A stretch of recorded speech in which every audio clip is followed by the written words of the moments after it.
अवधेश जी, दो सवाल बड़े सिंपल हैं। एक तो इसमें लीगल एंगल है, कानूनी पक्ष है, और दूसरा पॉलिटिकल है। इसके कानूनी पक्ष को आम आदमी पार्टी पॉलिटिकली मोटिवेटेड बताते हुए सवाल कर रही है, और वो कह रही कि इसलिए हम कोऑपरेट नहीं करेंगे ईडी को, कि ये सब कुछ पॉलिटिक्स के तहत किया जा रहा है। आप इसे कैसे देखते हैं? अरविंद केजरीवाल के लिए क्या वाकई में ये चुनाव के ठीक पहले बड़ी कोई मुसीबत है जिसका संकेत अब साफ साफ नजर आने लगा है? देखिए, अरविंद केजरीवाल जी को 8 सम्मन मिले हैं। चुनाव अभी आया है, उनके पास सम्मन पिछले 2 महीने से ज़्यादा समय से आ रहे हैं जी। और एक संविधान और कानून के मानने वाले का तकाजा था कि साहस के साथ उसके सामने जाना चाहिए था, या उसको खुद बुलाना चाहिए था कि हमारी पूछताछ करिए, या कोर्ट में जाना चाहिए था कि आपकी मॉनिटरिंग में हम चाहते हैं कि हम जवाब दें।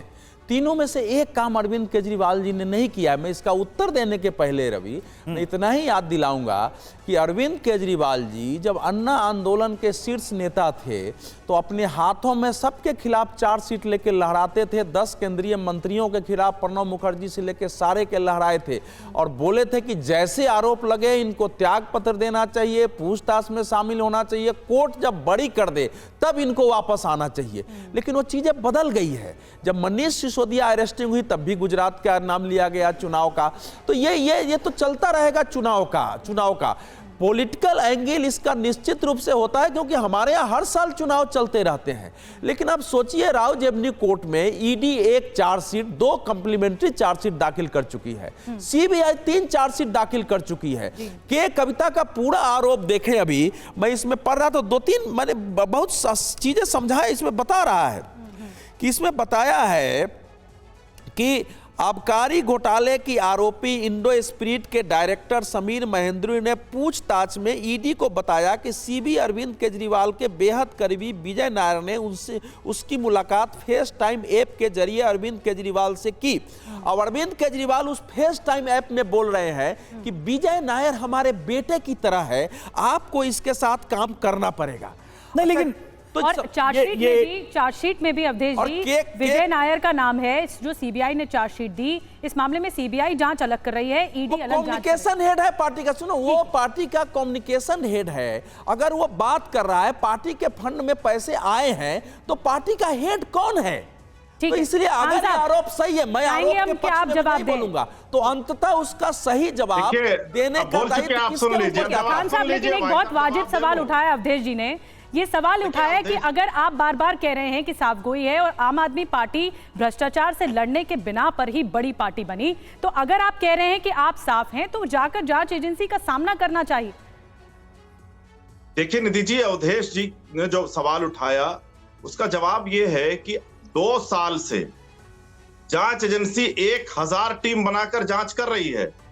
तो वो जो ये अवधेश जी बता रहे हैं कि इनको पैसा गया, उनको पैसा गया, वो पैसा गया कहां? आज तक एक पैसे की रिकवरी कहीं नहीं मिली। दूसरी बात, भारतीय जनता पार्टी और भारतीय जनता पार्टी समर्थित जितने विश्लेषक हैं, मैं उनसे पूछना चाहता हूं कि कभी आप चैनल पर बैठकर कहते हैं कि 700 करोड़ का घोटाला हुआ, कभी आप चैनल पर बैठ के कहते हैं 200 करोड़ का घोटाला हुआ, कभी कहते हैं 30 करोड़ का घोटाला हुआ, कभी कहते हैं 2 करोड़ का घोटाला हुआ, और कल भारतीय जनता पार्टी ने आप गुस्सा के हमको किसी का समर्थक बता रहे हैं। मैं आपसे 2-4 सवाल और कर लेता हूं, फिर आप और गुस्सा के जवाब देंगे। सुनने का साहस रखिए, चुप रहिए। मैं आपके बीच में नहीं बोला था, नहीं बोला था, लेकिन आप पर मैंने पर्सनल अटैक नहीं किया था। आप भी सुनने का साहस रखिए। आप किसी पर पर्सनल अटैक करेंगे ना, यही समस्या नहीं, क्या तरीका है ये पर्सनल अटैक कर रहे हैं? वो पहले इन्होंने शुरू कर दिया, कहा कि भाजपा समर्थक फलाने विश्लेषक बैठे। अच्छा, नहीं, ठीक है आदिल खान, अवधेश जी 1 मिनट। आदिल खान साहब रुकिए, नहीं ऐसे बात समझे। आदिल खान साहब रुकिए 1 मिनट। नहीं बात है, मैंने तो इनका आदिल खान साहब देखिए, इस मोनोलॉग से कोई फायदा नहीं है। मूल प्रश्न पे आइए। मूल प्रश्न ये है, देखिए हमने भी आज ये सवाल पूछा कि भाई अरविंद केजरीवाल को क्या गिरफ्तारी का डर है, और अगर डर है तो क्या अरविंद केजरीवाल डर रहे हैं? वो तो कहते थे कि हम किसी भी जांच का हम सामना करने को तैयार है, और वही उदाहरण वो पूरे देश में देते रहे हैं। देखिए, मैं कह रहा हूं कि उन्होंने एक स्टैंडर्ड स्थापित करने की कोशिश की कि हम सबसे ईमानदार पार्टी हैं। तो क्या वो ईमानदार पार्टी डरती है किसी भी जांच एजेंसी से? कोई कितना भी गलत हो, क्या आप डरते हैं? रवि भाई मुझे कंप्लीट कर लेने दीजिए। देखिए, जो ये राजनीतिक विश्लेषक भारतीय जनता पार्टी के समर्थक चैनलों पर बैठते हैं और जिनको व्हाट्सएप से एक मैसेज भेज नहीं, देखिए उस पे मत जाइए, उस पे मत जाइए। देखिए मैं नहीं, वो हमारे नहीं, वो हमारे मेहमान है। मेरे सवाल का आप मुझसे बात करिए ना, बोलेंगे तो मुझे बताना नहीं, आप मुझसे बात करिए ना, आप मुझको एड्रेस करिए, मुझसे बात करिए। नहीं, आदिल खान साहब आप मुझे एड्रेस करिए, आप मुझे एड्रेस करिए। मैं एंकर हूं, आप मुझे एड्रेस करिए, मुझे एड्रेस करिए। मैं वही कह रहा हूं, मैं फिर से वही कह रहा हूं कि भारतीय जनता पार्टी जिस तरीके से उन्होंने अपने 2 गुंडे पाल रखे इस देश में, सीबीआई और ईडी, और उन गुंडों के माध्यम से खबरें प्लांट की जा रही हैं। मतलब आप देखिए, हिंदुस्तान की तारीख में आज तक कभी जांच एजेंसियां खबर नहीं प्लांट कराती थी। पहली बार हमने देखा। ठीक है, जवाब ले लेते हैं। शराब घोटाले में बार-बार पहले तो मुझे इसका उत्तर देना पड़ेगा। अवधेश जी प्लीज उनको कंप्लीट करने दीजिए। हाँ बोलिए खान साहब। देखिए, इस तरीके से अगर आप अवधेश जी बोलेंगे, आप वरिष्ठ हैं, नहीं, अब बोलिए। हम डिबेट में आप ही को मौका दे रहे हैं, बोलिए। कहां से रोक पाएंगे भाई? मैं तो शांति से, आपने मेरा नाम लिया है, इस तरह की भाषा का इस्तेमाल मत करें। थोड़ा तो खान साहब गलत बात पड़ेगा। अभी इस ढंग से तो डिबेट नहीं हो सकती। नहीं, तो फिर किसी का नाम लेंगे और आपको कोई रिएक्ट नहीं करेगा। रवि, ऐसे डिबेट नहीं होता। नहीं, मैंने पहले ही कहा, मैंने पहले ही कहा। जब अवधेश जी नहीं, आपसे भी अवधेश जी आप रिस्पेक्टेड गेस्ट हैं, आपसे भी मैं आग्रह कर रहा हूं। आदिल खान साहब नहीं, मैंने पहले भी कहा, ऐसे नहीं, व्यक्तिगत मत होइए। चलिए, आपने जो कहा अनुजा, देखिए समय की कमी, अनुजा इस पर रिएक्ट करिए। अभी उन्होंने 2 आरोप बड़े गंभीर लगा दिए कि कैसे एजेंसियों का इस्तेमाल किया जाए। अनुजा, मैं बहुत डिसिप्लिन डिबेटर हूं, लेकिन ऐसे नहीं हो सकता कि कोई व्यक्ति बैठ के किसी का चरित्र हनन करेगा और उसको सामान्य तरीके से उत्तर नहीं दिया जाएगा। आम आदमी पार्टी के नेता लगातार बयानबाजी कर रहे हैं। आम आदमी आदिल खान साहब, आपका मैं गुस्सा समझ सकती हूँ, लेकिन भाषा की संयमता होनी चाहिए। मैं अनुजा जी से रिप्लाई लूंगी। जी अनुजा जी, आप बताइए, जवाब दीजिए जो खान साहब ने सवाल उठाए।